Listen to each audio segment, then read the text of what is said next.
and not accepted for who and as I am. I always took to those that were rejected and neglected in some way. Now, I'm not saying don't help people, but be careful helping people. People take kindness for weakness. People take kindness for weakness, which is why I understand why people don't want to help me. Even though I am probably the best candidate to help, because I would really appreciate you, right? But I know that you probably have already been stung by others that you've helped, and then they gave you their butt to kiss after you helped them. So I understand why people don't want to help me, because it's you can't help people, honestly. People just don't appreciate. They take kindness for weakness. Okay. So if within my power, they would not go through or feel those things. So you're basically trying to shield and block people from the things you've been through, but they just start seeing it as they're entitled to that, right? It's like I could actually feel the rejection and pain for them in my body all over again, reliving it through their eyes. I am an empath. I recently learned I am an empath. I can feel others' pain. I promise you I can. That's why it hurts me so bad when people go through stuff. I am an empath. And I recently learned that about myself when I was on that voyage asking God, crying out, God, what is wrong with me? Why don't people like me? Not even, I went through it for years why they don't love me, but people don't even like me. And what is so bad about me when I try to be beyond my best, it messes with your mental. Okay, I could actually feel the rejection and pain for them in my body all over again, reliving it through their eyes. I am an empath. And to be honest, just like 2 years ago, well, it was at 40, God revealed that to me about myself. I was Googling what the heck is wrong with me mentally, that people can do the most hideous things to me, and I am quick to forgive, even though the person never, because this is how these relationships go, even ask for forgiveness, because they'll never admit they did nothing wrong, or even acknowledge that what they did to me was a pretty creep move. Under all instances, I just forgive and we put it all behind us without any apologies, repayment for what they have done, nothing. And we go and just act like it never happened. And I, God honest, would not treat the person any different. Though what I'm describing sounds like I was just ultra forgiving, it truly, now here's another life lesson, is very bad or no boundaries at all. I have had and have a very hard time with boundaries. For the person dealing with me, narcissistic personality disorder, for the person dealing with me with a narcissistic personality disorder, that is a path to use you, to use me. So this is why they're attracted to people like me, because I have no boundaries. So you can cross into my yard because it's not protected. So I'm working on building my boundaries, guys. It's not easy. I'm putting them up. And now I'm every name in the book because I'm putting up boundaries when they have stomped all over me. But now I'm okay. Boundaries. For the person dealing with me with narcissistic personality disorder, that is a path to use me in whatever way they want. Disrespect me when they feel I was constantly trying to help these individuals because honestly, they always need help. They never seem to have it together. But the problem was I didn't have it together myself at all. So it's like you going through, you can't even get your life together. Like, honestly, anybody that loved me would see that I'm a freaking goddamn mess. This is not Keita. I even one time my mama said, Keita, this is not you. This ain't you. Where are you at? Where's Keita? Where's my child? If you love me, like they love to claim, you can tell I am not at my best. A person that is not at their best, why do you need them to fix you all the time? That's what they need. That in these situations, they need that. They constantly need you to fix their life. Like, what's that lady name? Someone fix my life. But you can't even fix your own life because you study fixing they got their life, right?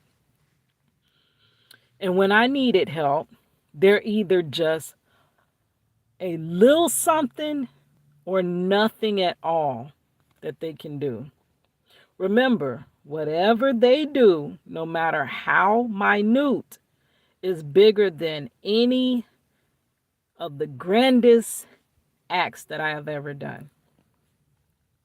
Now, the life lesson I definitely am learning, and I'm still struggling with, learning the hard way from that is that you can't help no one if you are not together yourself.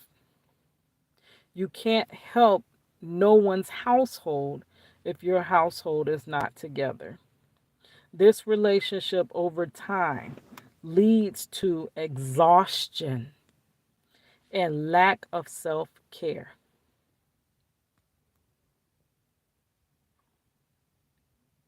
One human can only do so much. So if I'm constantly attempting to keep you fixed, I love when Joel Osteen, that's what my guy, Joel Osteen, I love him, girl.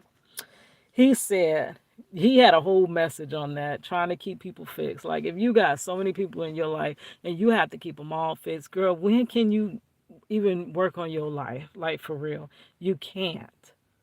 That's why your life starts going down. I feel like, and y'all know I'm a visual person, so I feel like it's a ladder, and I have let everybody step on my head, my neck, my shoulders to get up the ladder.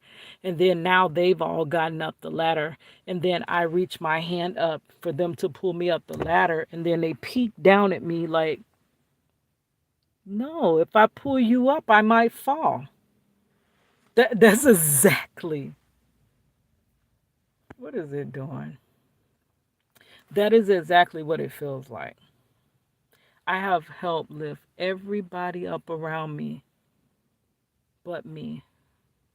And when I'm down and I reach my hand, there's no one to reach and lift me up. Okay.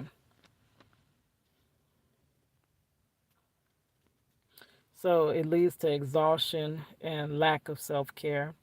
One human can only do so much. So if I'm constantly attempting to keep you fixed, like Joel Osteen says, who keeps me fixed? Not even me keeps me fixed. That's the answer. Well, in a 50-50 relationship, the person you are depositing into would deposit back into you, keeping both parties in the relationship together for the most part fixed, right? No, this is where the mind games come in. Mind games have to be played in order to keep this warped dynamic in play. So if I, the empath, ever question the person with narcissistic personality disorder, why they treat me so bad, and I do nothing but good to them, and leave me hanging when I need help with something, they would say how much they love me. They love me so much, and honestly, that's what my empty vessel was looking for love. Somebody actually loves me. So that's where my notes ended. I'm sorry this wasn't as clean and cut. First, I got a headache, and then I can't even read my little writing, chicken scratch writing. But it left me like I started realizing there's something wrong with this relationship. It leads me to wonder, does this person even freaking love me? And their words will say, I love you. But their actions is, oh, I hate you. I hate. So let's do this. I love you. I love you. I love you. You see how the actions and the words are not matching. And it's confusing me. You mean to tell me the more I do for you, the better I become, the best I am. I come through anytime you need me. I drop everything I'm doing. I put my stuff on the back burner all the time, constantly run to help you, help you, help you, help you. And it's not enough. And you still do bad things to me that I don't perceive as love. It don't look like love. You say it's love, but baby, that don't look like love to me. But I accept it because if I don't take this warped love, I have no other real love. There have narcissistic if you have people with narcissistic personality disorder in your life, you're going to need several good, great relationships to offset it because those relationships deplete you and they leave you. This is where they left me, thinking the worst of me, thinking I'm horrible, thinking I'm so, oh, because the smallest thing upsets them. So you're thinking, you always self think, did I do something wrong? What is it that I said? You can't even say anything because everything you say is wrong. Everything you say is hurting. Everything you say is harmful, even though I'm a person that thinks about every single word that comes out of my mouth before it comes and leaves my lips. I take special care not to offend anybody. But no matter what I do, I always said the wrong thing. I always made the wrong move. I always didn't do enough, though I did as much as I could and beyond, and more than anybody else would do. You would actually see nobody else help them in no type of way. But you will go above and help, and it still was not enough when nobody else would help. Girl, these relationships are draining. And to go on, I started where talking about the mind games because you have to have mind games to keep this intact. So when you try to call the person on what they're doing, point it out. See, this is what you're doing. You're doing it right now. I'm going to get into the tactics, but I'm going to leave y'all with Lee Hammock. Go check him out. This man helped change a lot in my life. Lee Hammock, he is the self-aware narcissist. He has narcissistic personality disorder. He has been in therapy for years, and he is admitting the turmoil, because that's what it is. It's turmoil that people bring into your life. He's admitting that he did that to the closest people around him. It made their lives almost a living jail. And really for no reason. The people didn't deserve it. But he is pointing out he talks about these issues so much. And I compare him to these people and I'll be like, dang, that's that person. Dang, that's that person. And as he explains it, the more it reiterates to me that I am not crazy. I was not the one at fault. I am not that bad person.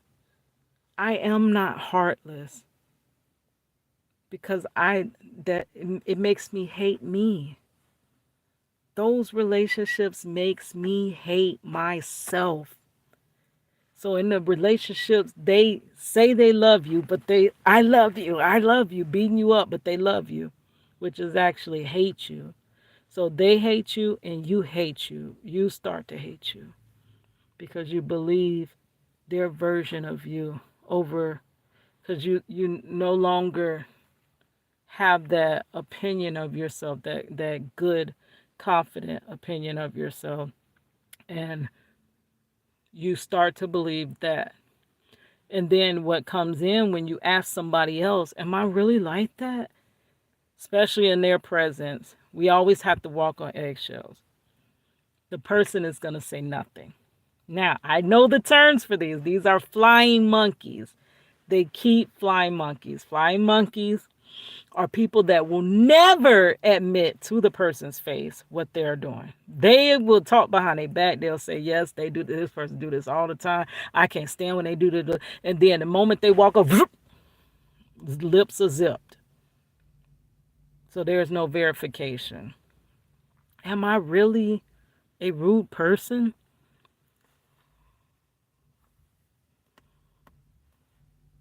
I'm a good person, right? I always help whenever I can.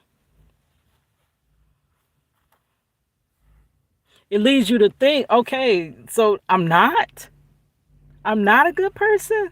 What's wrong? What did I do? Like what? And all it does is make you self over examine. Over it's good to self examine, because if they would do that, they would see what they do wrong and they would start trying to fix it. But it's bad when you're constantly overly critically over examining yourself.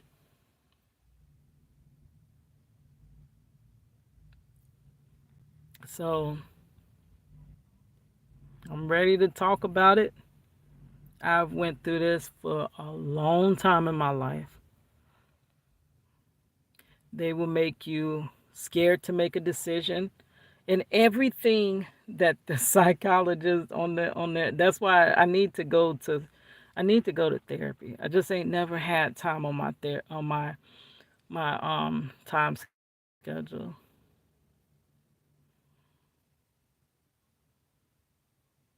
But I don't think I'm as bad as everybody's perceived me to be. I'm getting to the point where I know who I am. I know I'm a good person. I know I have a good spirit. I know I have a good heart. But I have to guard myself because people will truly take advantage. All right, guys. Don't even know if any of this made any type of sense. But if you notice any of those signs, please start therapy if you can go. If you can't go, start just your own research. It's not you. Don't believe it's you. Don't hate yourself. Love yourself. All right, guys. Hiss your girl Cadillac.